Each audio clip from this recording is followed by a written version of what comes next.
Boa noite a todos. Sejam todos bem-vindos.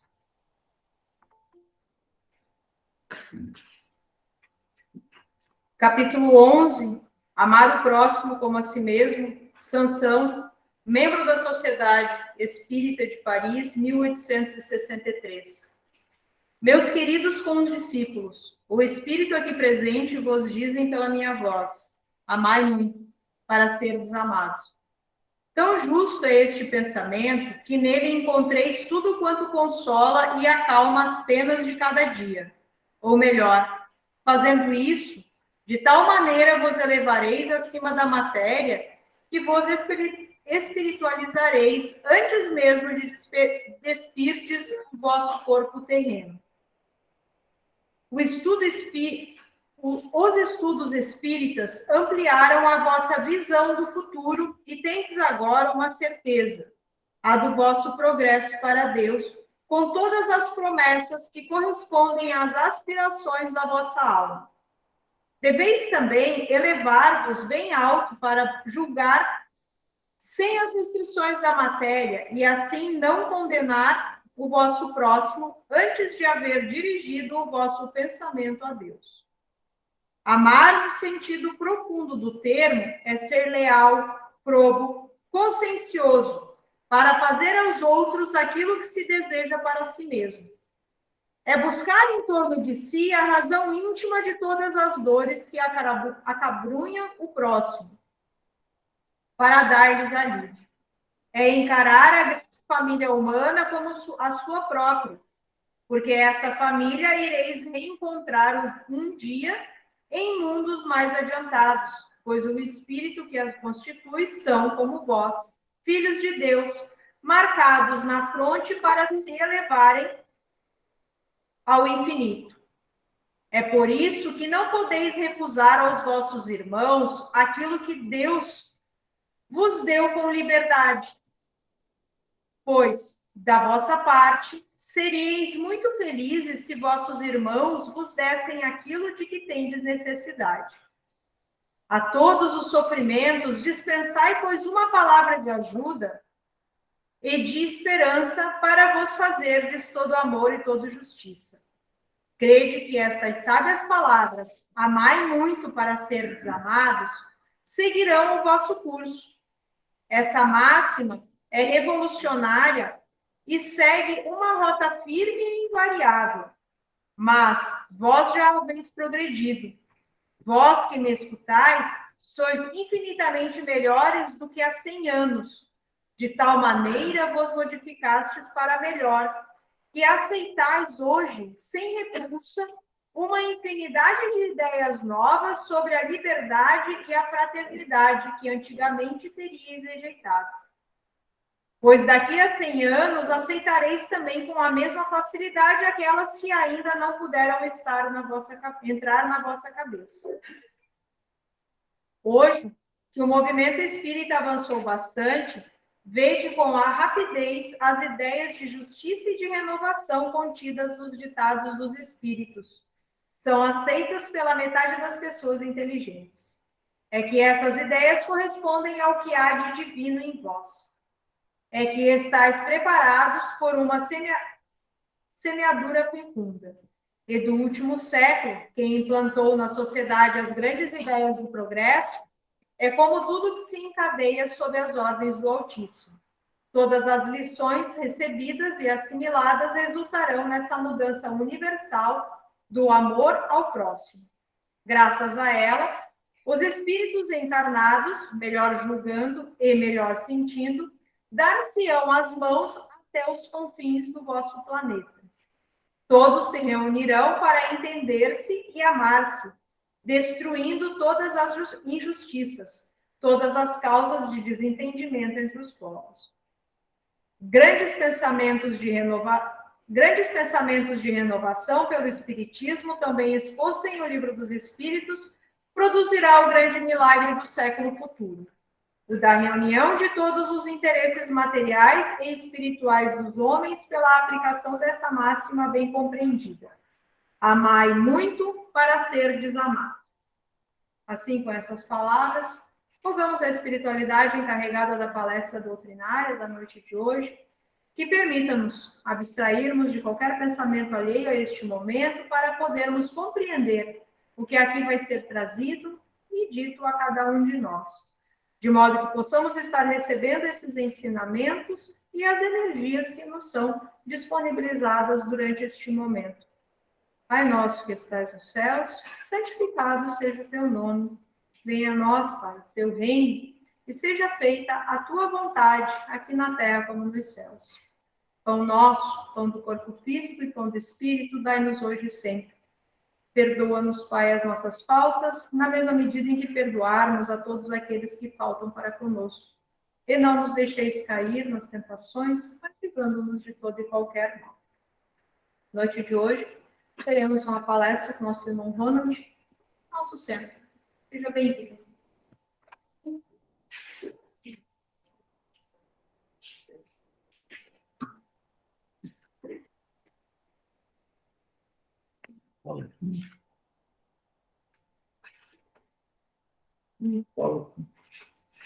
Boa noite, meus irmãos. Sejam todos bem-vindos à nossa casa. Trabalhadora dessa casa, como bem disse a Gabriela.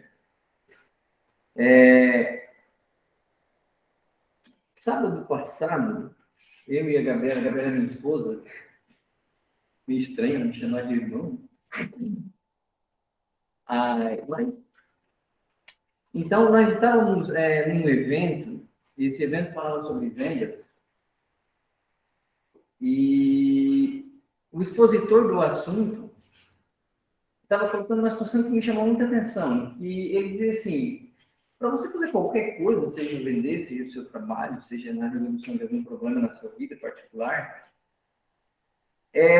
você precisa acreditar nisso. Você ter a sua crença em que aquilo vai ser executado e que tu vais ter o resultado daquilo, ela é fundamental. Quanto mais você acreditar, quanto maior for a sua convicção que aquilo vai acontecer pelos seus meios, mais provavelmente aquilo de fato vai acontecer. Todos nós já experimentamos alguma coisa assim, né? Todos nós já experimentamos isso, já temos uma noção. O que ele colocava interessante é que essa crença nos leva a uma ação. Eu acreditando, eu vou estar mais propenso a agir em função do que eu quero, agir em função do objetivo. E isso vai me trazer um resultado. Quanto maior a minha crença, quanto mais ênfase tiver a minha ação, mais provável é um bom resultado. E esse resultado vai alimentar a minha crença, porque a minha crença vive desse resultado. Eu preciso compreender que esse resultado veio do meu esforço. E ele se retroalimenta, e vira uma espécie de um círculo que se retroalimenta. Né? Para quem trabalha com vendas, acho que isso já é bastante conhecido. E eu não trabalho com vendas, né? Mas eu fiquei matutando essa ideia. Fiquei matutando e me lembrei de duas situações que eu li, foram outras, mas as que mais me vieram à mente foi uma publicação da revista National Geographic, que eu acho que é aquela mesma do canal... É esse canal que tem na TV Paga, que é uma revista de muita credibilidade, ela tem um viés científico muito forte. E eu li, ela é de dezembro de 2016, essa edição, mas eu li ainda esse ano, que dizia que trazia uma reportagem de pessoas que estavam com problemas de saúde muito graves, mas que, devido à sua crença, estavam tendo resultados espetaculares, deixando até os médicos sem saber muito o que pensar.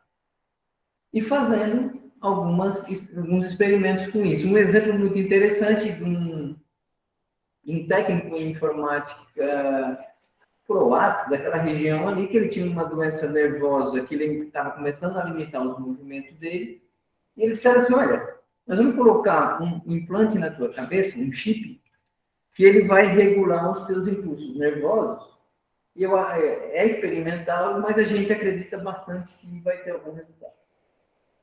Eles fizeram uma operação, só que não implantaram nada. Até fizeram um corte na cabeça dele, bem superficial, só para que houvesse a sensação da cicatriz.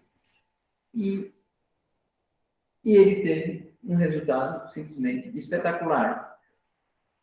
Os cientistas entenderam, né, pesquisaram que isso era resultado da força da crença dele. Ele estava piamente acreditando que estava sendo curado.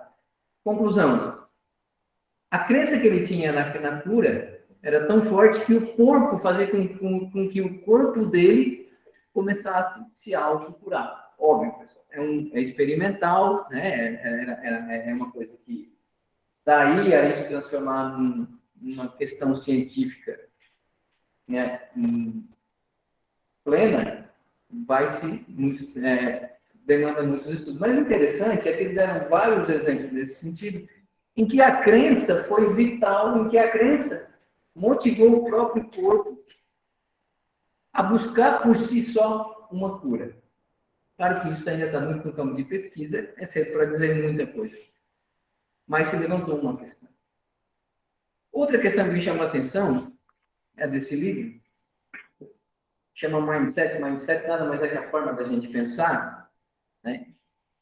O meu mindset, como eu penso as coisas, como eu busco as coisas, e ele diz, todos nós devemos focar, não, o que a autora, essa Carol Dweck, ela diz, as nossas competências, as nossas propriedades, as nossas capacidades, elas não existem por si só. Nós criamos todas elas. Elas são fruto do nosso esforço. Se eu sou bom em alguma coisa, é porque eu me esforcei para ser bom naquilo. Se eu sou ruim, é porque eu não me esforcei o suficiente. Eu comecei a pensar, opa, as coisas estão interligadas. E é óbvio que isso foi descambar para o Espiritismo. Ainda nessa palestra que eu estava assistindo, o expositor colocou com muita propriedade, que a crença nos faz achar o caminho mais adequado para a solução do problema ou para a aquisição do que eu quero. A crença também, junto com a ação, obviamente, nos faz conhecer as nossas reais possibilidades. Quem de fato eu sou? O que de fato eu consigo fazer? O que de fato eu consigo buscar? E aí eu encontrei muita correlação com o Espiritismo. Aonde? Óbvio, na passagem do Evangelho que fala sobre a fé que remove montanhas, se eu não me engano, no capítulo 19 do Evangelho segundo o Espiritismo. Que é bem nessa linha que Jesus colocou para os espíritos e quem estava andando junto com ele, que nós precisamos que a fé é a grande bússola da nossa reforma íntima. Ela que vai nos dar não só os meios, mas vai também apontar os caminhos para que todos nós fomos talhados para buscar a nossa própria reforma íntima, que é o sinônimo da nossa felicidade. Aí começa uma aquela passagem bastante famosa, que ele diz, os discípulos vieram então ter com Jesus em particular e perguntaram, por que não podemos nós outros expulsar esse demônio? Nessa passagem, o que acontece? Havia um menino, filho de uma pessoa que foi procurar Jesus e disse, meu filho ele é meio lunático, ele faz coisa que se atira no fogo, se atira na água, ele é meio atrapalhado, vamos dizer assim, né? Eu já falei com os teus discípulos e não conseguiram fazer nada. De fato, os discípulos foram lá, mas não conseguiram expulsar o demônio, como se acreditavam naquela época, que ele estava possuído por um demônio. Jesus foi lá atrás dele aqui. Aí os discípulos disseram, mas como é que tu conseguiu e a gente não conseguiu? Aí Jesus lhe respondeu, por causa da vossa incredulidade. Vocês não acreditaram o suficiente que poderiam fazer. Pois em verdade vos digo, se tivesseis a fé do tamanho de um grão de mostarda, diríeis a essa montanha, transporte-te daí, e ela se transportaria, e nada vos seria impossível. Então, Jesus já deu o caminho. Vocês precisam, num primeiro momento, vocês sem fé, sem crença no quê? Em que nós somos capazes daquilo que nos propomos, e nós temos todos os meios para conseguir o que queremos. Qual o principal meio para quê? A nossa inteligência, o nosso pensamento. Mais para frente, né, no Evangelho segundo o Espiritismo, os espíritos fazem um comentário sobre isso, colocam as informações, elucidam melhor para nós da seguinte forma. As montanhas que a fé desloca, né, referente a essa passagem, são as dificuldades, as resistências de quem? As nossas próprias resistências, a má vontade, a nossa má vontade, em suma, com o que se depara de parte dos homens, ainda quando se trata das melhores coisas. Ainda que a gente seja bem intencionado, a gente ainda vai se deparar com a nossa própria má vontade, com a nossa própria resistência, e com os nossos, toda uma miríade de defeitos que nós temos, né, quando nós nos propomos a fazer algo. Aliás, a nossa grande missão é suplantar esse nosso defeito, sermos superiores a esse nosso defeito. Os preconceitos da rotina, o interesse material, o egoísmo, a cegueira de fanatismo e as paixões orgulhosas são outras tantas montanhas que barram o caminho de quem trabalha pelo progresso da humanidade. Né? Aliás, pelo nosso próprio progresso. Nós vamos nos deparar com as barreiras que nós mesmos temos nessa caminhada. Então, precisamos da fé justamente para remover, como disse Jesus Cristo, essas montanhas que existem dentro de nós. Ah, mas eu não consigo fazer isso. Se dedicar, se crer, se trabalhar para isso, se buscar com afinco, consegue. Todo mundo também já passou por essa experiência. Algum dia na vida, de ter um problema diante de si que aparentemente seria muito difícil de resolver, e foi lá e conseguiu resolver com muito trabalho, com muita dedicação. Todos nós já passamos por isso também. A fé robusta dá a perseverança, a energia e os recursos que fazem se vençam os obstáculos, assim nas pequenas coisas e nas grandes.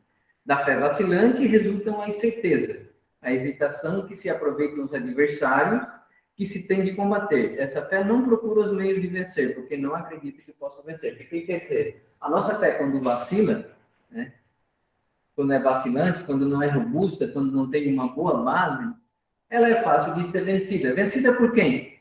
Pelos nossos próprios defeitos. Ou seja, ela não é o suficiente para que nós consigamos suplantar os nossos próprios defeitos. Mas e aí? Como é que eu faço? Como é que eu crio uma fé robusta dentro de mim? Como é que eu faço com que a minha fé hoje vacilante, hoje devagar, hoje tão ainda sujeita aos meus próprios defeitos, como eu fortaleço essa para combater o maior inimigo da minha vida, que sou eu mesmo, que são os meus defeitos?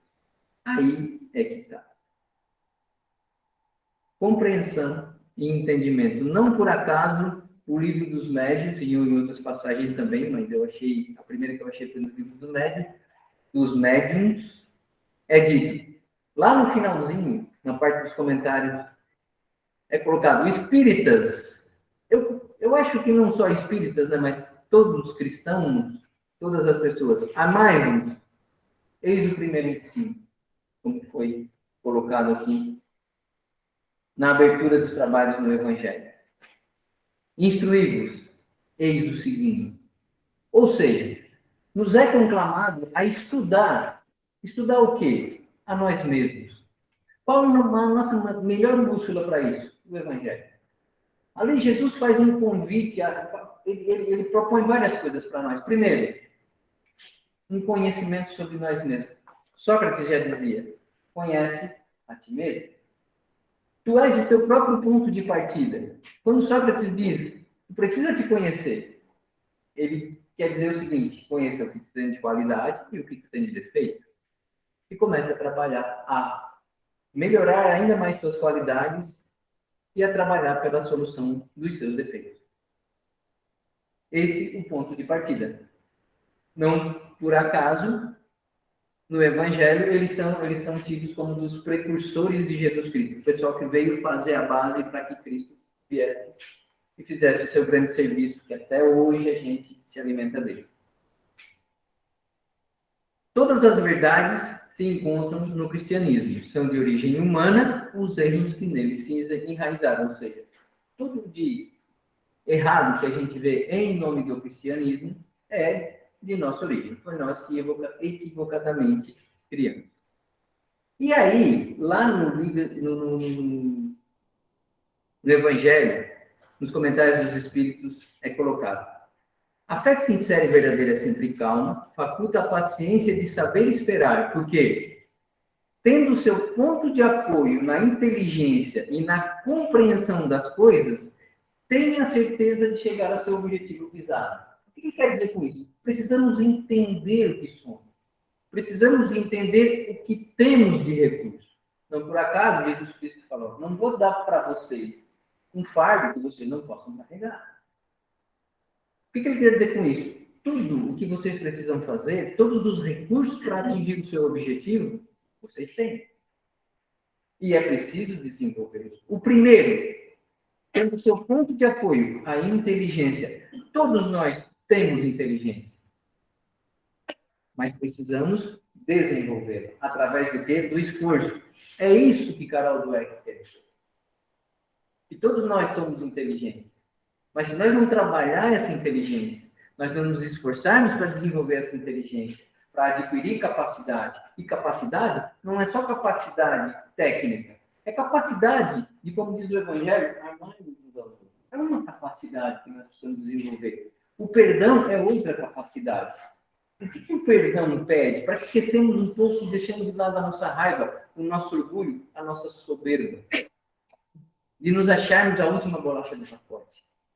E entendermos que estamos todos na mesma barca e que a construção da nossa reforma íntima ou a nossa reconstrução é uma questão também coletiva. Eu preciso das outras pessoas, eu preciso viver em sociedade para construir a minha reforma íntima. Sem a sociedade, o melhor que pode, sem eu viver em sociedade, isso é até uma lei descrita no Livro dos Espíritos, é uma lei de Deus que nós precisamos viver em sociedade para acelerar a nossa reforma íntima.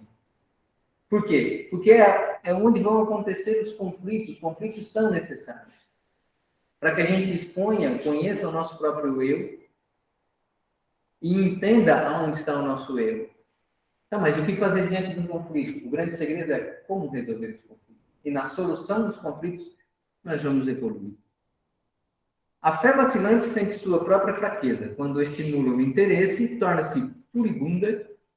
Furibunda é raivosa, é cheia de raiva. Né? E julga suprir com violência a força que lhe falece. Ou seja, quando a fé vacilante, quando vê que não tem base suficiente, que não tem sustentação suficiente, ela apela para a violência. Bastante comum nos dias de hoje, né? Os espíritos também comentam, também ensinam que, disse vulgarmente, que a fé não se prescreve, de onde resulta alegar muita gente que não lhe cabe a culpa de não ter fé. Ou seja, não podemos assim, não, eu sou uma pessoa sem fé. Isso não é para mim. Eu não consigo ter fé. Ela se adquire e ninguém há que esteja impedido de possuí-la. Ou seja, a fé é algo que nós precisamos conquistar. Nós precisamos criar, buscar, construir dentro de nós. Mesmo entre os mais refratários, mesmo entre aqueles que não acreditam, a fé é possível. Basta nossa vontade, basta o que lá no começo eu estava falando. Crença, ação, resultado. Que vai, resultado, nós diante de um resultado positivo, vai fortalecer a nossa crença. Não é a fé que compete procurá-los. Ou seja, não compete a fé vir nos buscar. Não é algo divino, não é algo, uma força exterior a nós, não é algo transcendental, né? Que a gente vai esperar que chegue até nós. A eles, nós no caso, né, as pessoas, cumpre ir ao encontro. E, se a buscarem sinceramente, com vontade, com dedicação, não deixarão de achá-lo.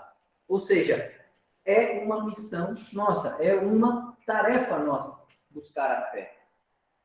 Precisamos criar fé dentro da gente. Parece um pouco artificial isso, né? Porque nós fomos ensinados, nós fomos aculturados, vamos dizer assim, a nossa cultura, ela é voltada para achar que a fé é algo que nasceu dentro, que nós nascemos já com essa fé pronta dentro da gente, ou que num estalo ela vai acontecer dentro da gente.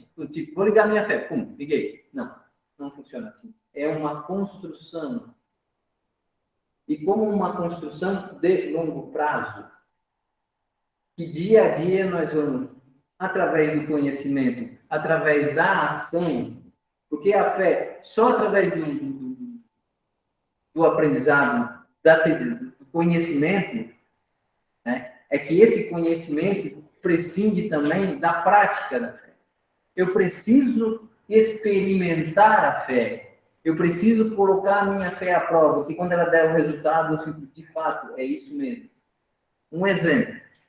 Agora é física, tá, pessoal? Eu tenho um pote. Tem água. Se eu virar, vai derramar. Mas se eu fizer isso aqui, ó, isso é um cartão. Cartão não, isso aqui é uma carteirinha do Grêmio Fronteira. É um pedaço de plástico rígido. Se eu fizer isso aqui, se eu fizer isso aqui, pronto, cai um pouquinho d'água, não vai cair. Aqui embaixo, aqui em cima. Pronto. E eu posso tirar. O que aconteceu aqui? Isso é física.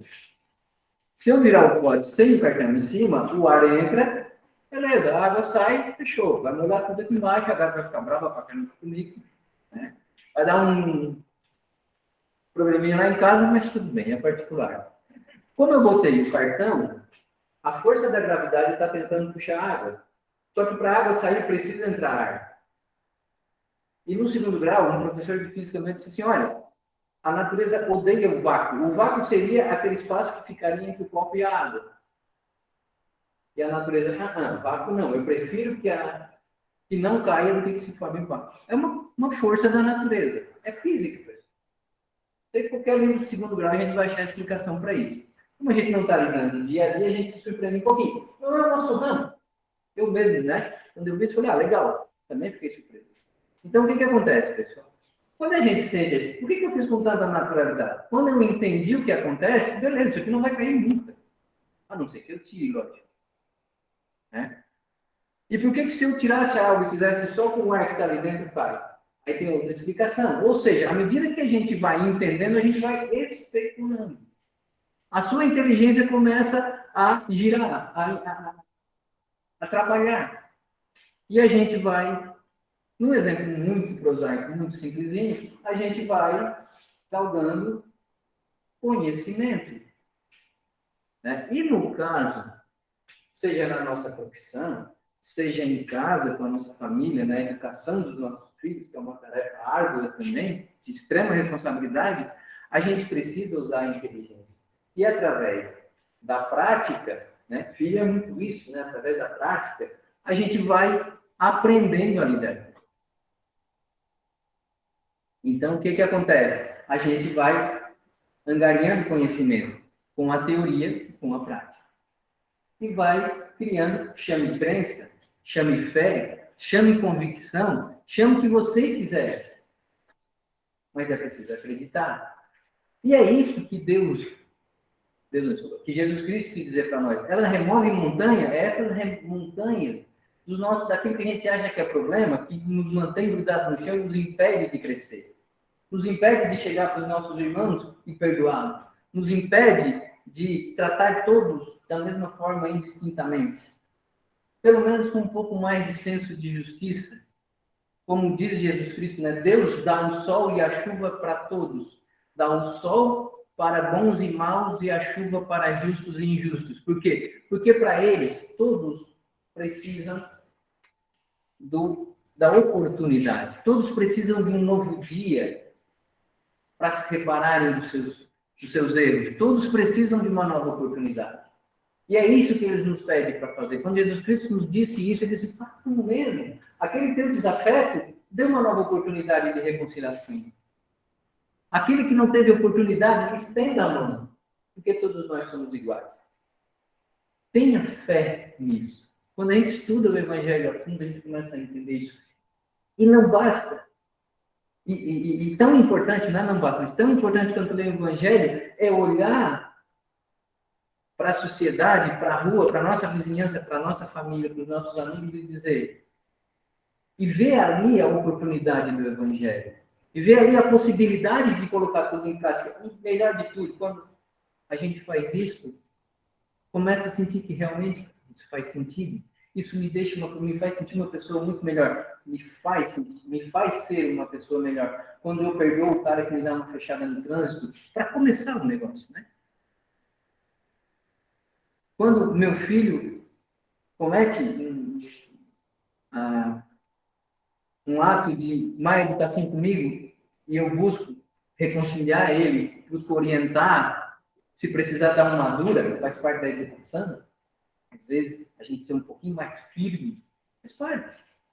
Faz parte a gente buscar aquilo que a nossa convicção diz que é, pelo menos naquele momento, o mais adequado.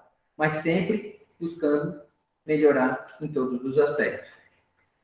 E estudando isso aí, uma passagem do Evangelho que me deixava, cara, eu não estou entendendo isso aqui, não vejo sentido nisso. Entendeu? Eu ainda não entendi direito, mas agora eu vejo algum sentido. A parábola da figueira que secou.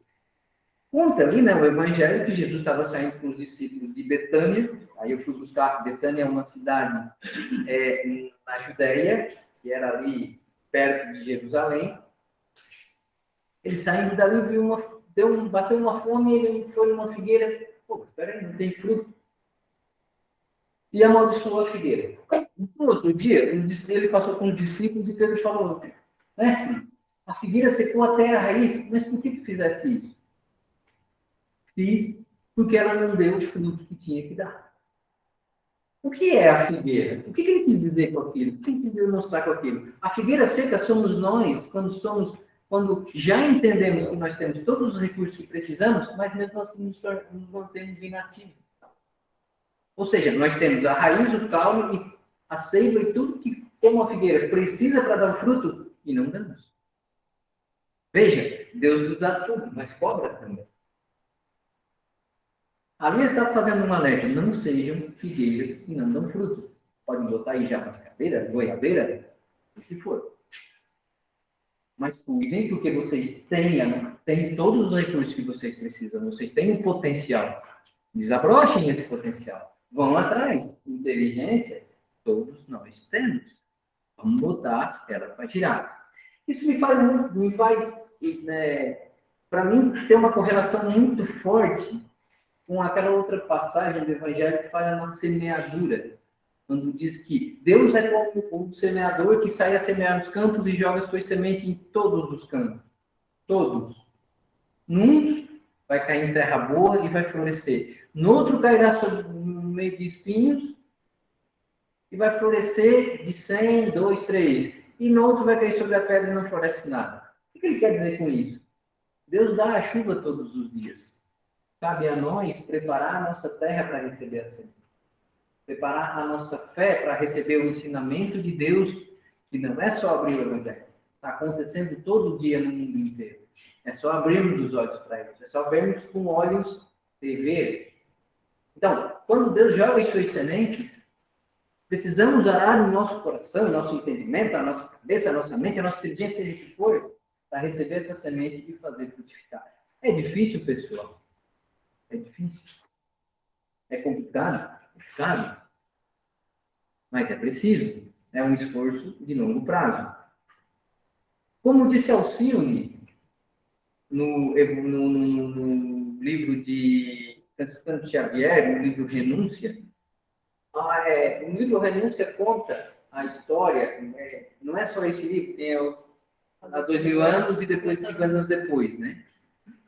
Conta a história dos primeiros cristãos, logo depois de Jesus Cristo, né? O perrengue que eles passaram na mão dos romanos, né? E uma das coisas que esse livro conta é que eles estudavam já o Evangelho. O Evangelho, que era, não era um livro, né? Ali era o que tinha acontecido na vida de Jesus Cristo, que era passado por verbalmente, né? E tem uma passagem ali muito interessante que diz, Alcione falava, né? Alcione, a mensagem de Cristo precisa ser conhecida, meditada, sentida e vivida. Vejam que ali ela dá uma espécie de um processo. Eu preciso conhecer, trazer, entender o que está sendo dito. Depois, meditada. Peraí, mas o que quer dizer? Quer dizer isso? Quer dizer isso? Ah, então é aqui. Beleza. Sentida. Isso faz sentido para mim? Isso quer dizer, isso me toca no fundo? Eu perdoar, eu amar meus irmãos como a mim mesmo? Isso me toca? Isso faz sentido? Isso para mim tem algum... mexe com a minha vida? Mexe. E por fim, vivida, ou seja, vou colocar em prática. Como se fosse um roteiro a ser cumprido, né? Lógico que isso não é eu entendo, que não é uma linha reta, né? Tipo assim, você estuda, põe em prática, pensa, medita, vai, volta, vai ler livro de novo, será que é isso mesmo? Quer dizer, mas existe uma linha condutória em que isso quer dizer o quê? Evolução. Eu estou me melhorando, eu estou buscando ser melhor, eu estou trabalhando pela minha reforma íntima. Por fim, um pouquinho, né? O que a gente falou que precisamos entender, precisamos vivenciar. E vai chegar uma hora, para mim não chegou, mas eu acredito muito que todo esse aprendizado vai nos dar confiança. Mais do que saber que aquilo pode ter uma chance de acontecer, a minha crença chegou numa maturidade tal em que eu tenho certeza, se eu fizer vai acontecer. Eu confio. Assim como eu confiei na física, né? Porque eu fiz várias vezes aquilo em casa antes de vir para cá, porque estou bobo, né? Eu confiei pela repetição e pelo entendimento do que acontece. Mas eu confiei. Eu sabia que o jeito que ia fazer ia acontecer. É um exemplo muito simplório, mas deixa claro que quanto mais nós trabalharmos, mais nós vamos confiar na palavra de Cristo. Porque a gente vai ver acontecer. A gente vai ver o nosso entorno se transformar. O livro de André Luiz, a série André Luiz, fala muito no pensamento, que o pensamento é transformador.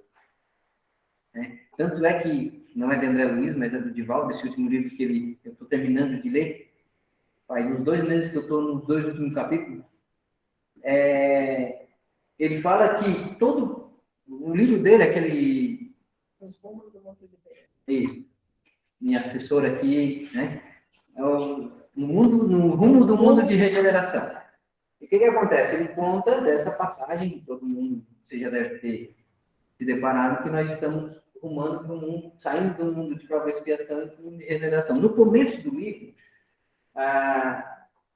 eles estão olhando, o personagem principal, eles estão olhando do plano superior para a Terra e ela está toda envolta numa névoa escura. Né? Aí, às vezes, dava uns raios lá, dava uma clareada, mas voltava tudo de novo. O que é essa névoa escura? Assim, eles viam aquilo. É fruto do nosso pensamento, da nossa raiva, da nossa ira. Raiva e ira é a mesma coisa, né? Do nosso orgulho. Nós produzimos coisas que nós não conseguimos ver quando temos esse tipo de pensamento. De chegar a plasmar, a transformar em imagens do que a gente fez. Então, fala cada coisa que às vezes é difícil de acreditar. Não fosse alguém do calibre de um Divaldo Franco, assessorado por Manuel Filomeno de Miranda, né, Gabi? Não fosse pessoal desse calibre, era muito difícil de acreditar. E complicadíssimo de entender. Só que a gente tem que fazer aquele esforço de ir atrás, até que isso se torne algo que a gente domine. E por fim, falando em fé e em pensamento, no Evangelho segundo o Espiritismo, os espíritos também orientam, né? O poder da fé se demonstra de modo direto e especial na ação magnética por seu intermédio. O homem atua sobre o fluido quase universal. Modifica-lhe as qualidades e dá uma impulsão, por assim dizer, irresistível. Ou seja, a nossa vontade, ela acaba se transformando em pensamento, muda muito mais coisas do que nós poderíamos imaginar com os nossos recursos limitados de visão, audição e essas coisas. Daí decorre que aquele que há um grande poder fluídico normal, junto à ardente fé, pode, só pela força da sua vontade dirigida para o bem, operar esses singulares fenômenos de cura, e outros, tidos antigamente por prodígios. O que aconteceu com aquele exemplo da revista National Geographic, da pessoa que simplesmente pela fé e pelo pensamento que ia ficar bom, operou uma cura que os médicos estão loucos para achar que é milagre. Mas não é milagre. É algo que a gente não conhece direito. Aliás, não conhece quase nada. Né? Tal motivo porque Jesus disse a seus apóstolos, se não me curasses, é porque não tinhas fé. Claro, pessoal, para terminar, a porta é estreita, como diz o Evangelho. Ou seja, é preciso muito esforço da nossa parte. Né? Mas o esforço, como no começo, como aquela palestra que nós assistimos, vai nos trazer resultados, vai nos pôr em movimento, e o resultado vai alimentar a nossa fé, que vai nos pôr em movimento, vai trazer mais resultado. Que resultado? Nos transformar em uma pessoa melhor. Contribuir para a sociedade, para que, coletivamente, nos tornemos pessoas melhores. Por isso, a necessidade dessas três, digamos assim, grandes forças que nós temos. A crença, ou a fé, ou a convicção, chame do que quiser. A ação, fé sem ação, é uma bússola que fica só apontando para um lugar que ninguém vai. Ação sem fé é um navio à deriva que não sabe para onde vai. Né? E tudo isso sendo resultado, fica mais difícil fazer. Só que se nós, através da nossa inteligência, orientarmos as nossas ações, através da nossa inteligência, buscarmos o conhecimento, buscarmos o caminho adequado para o que nós queremos, que é às vezes um esforço, nos exige, sim, com isso e com a ajuda de toda a espiritualidade, porque quando nós nos colocarmos em marcha, toda a espiritualidade vem ao nosso auxílio, quando nós estamos propensos ao bem, não por acaso o Evangelho diz ajuda-te que o céu te ajudará, mas ajuda-se, ou seja, nós precisamos nos colocar em marcha, aí nós estamos com todos os recursos, né?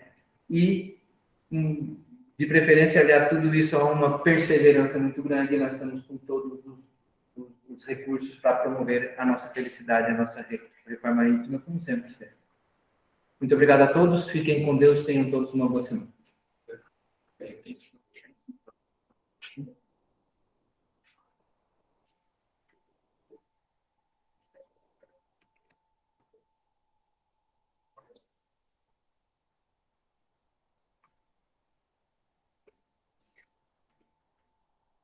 Todo o amparo é ofertado a todo tempo, a toda hora. Muitos de vós não percebem, e esse é o único motivo do socorro não ser imediato. Lembremos, estamos em um mundo de provas e expiações, em que, diante disso, não podemos esperar nem de nós, nem de nossos irmãos, nada mais do que cada um tem condição. Não devemos esperar essa ou aquela atitude de um determinado irmão. Isso é criar uma expectativa desnecessária, pois nem mesmo o próprio atuante saberá o que de fato fará. Não sabemos um enredo que leva a cada irmão tomar essa ou aquela atitude. Isso é complexo. Não tenhamos desgastes, nos frustrando, esperando determinadas atitudes do outro. Gastemos nosso tempo com o que é de fato proveitoso. Não com nós mesmos, nossa reforma íntima. Só assim poderás ajudar teu irmão, pois só sabendo de si, suas lutas, saberá ver o lugar do teu irmão. Lembremos, não esperem nada, muito menos algo a mais do que esse mundo de provas e expiações pode dar. Estamos galgando ao mundo de regeneração. Lembre-se, regeneração, não perfeição. Ainda não. Honestidade de sentimentos, verdade em seus atos, humildade. Assim terão as portas abertas para aqui permanecer. Todos estão amparados. Confiem, orem, vigiem. Sigam se reformando. Quando o trabalho chegar, estarão assim, mais prontos para auxiliar. Estamos com Deus. Sim, com essas mensagens e esses ensinamentos passados na noite de hoje, sigamos todos com o pensamento em Deus e em Jesus, aonde damos a sequência agora aos passes da noite de hoje, aonde faremos aqui sentados, neste mesmo ambiente, de forma coletiva, bastando para isso estarmos todos receptivos, vibrando o nosso pensamento em Deus e Jesus.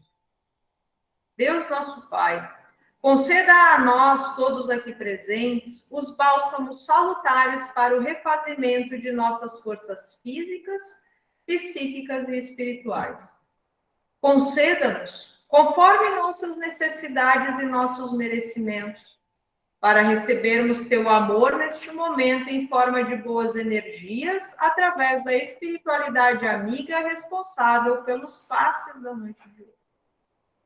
Pai nosso, de amor, justiça, bondade e misericórdia, que está por toda parte, santificado seja o vosso nome, que possamos honrá-lo através de nossas ações diárias.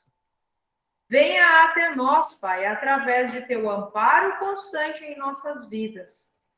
Seja feita, Pai, a tua vontade, mas nos dê coragem, paciência, resignação e entendimento para bem passar nossos dias. Dai-nos o pão de cada dia, não só o pão físico, mas tudo que o Senhor julgar necessário em nossa atual existência. Nos ensine o perdão para que o Senhor nos perdoe. Nos ensine também o amor, o trabalho e a espera. Que possamos vigiar nossos pensamentos e nos lembrarmos dos benefícios da oração, para não cairmos nas tentações do caminho e livrai-nos do mal que nós mesmos colocamos em nossa jornada. Pedimos, Pai, que neste momento as bênçãos aqui trazidas até nós possam chegar a todos que amamos. Chegue também em nossos lares e em nossos locais de trabalho. Que esses bálsamos acalente cada espírito encarnado e desencarnado que esteja precisando dessas boas energias. Gratidão, Pai, por cada oportunidade em nosso caminho. Vamos em paz e que tenhamos uma abençoada semana. Que assim seja. Uma boa noite e uma boa semana.